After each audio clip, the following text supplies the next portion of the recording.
My first point, and there's only a couple of points before I hand over, is that passenger demand is at an all-time high.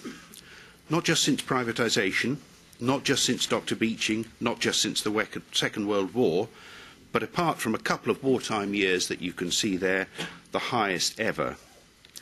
Even in the heyday of the railway, in the early years of the last century, they did not carry anything like the passenger mileage we do today.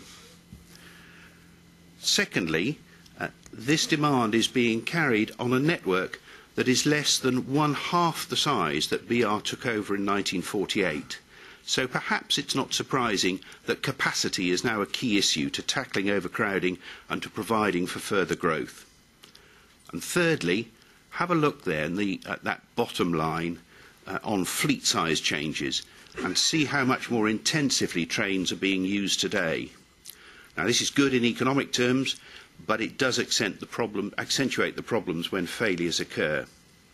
However, the fleet we have today is relatively new compared with the average age of rolling stock elsewhere in Europe, and the condition of stations is dramatically better than those we inherited from BR a decade ago, particularly in the context of the provision of information.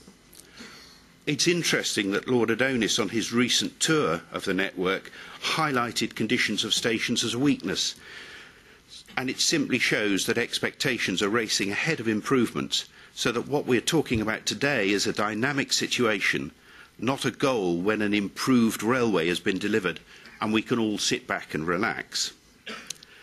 Rail's doing much better than it did, but we need to improve further to stay ahead of the game, and today's conference is about how we can do that.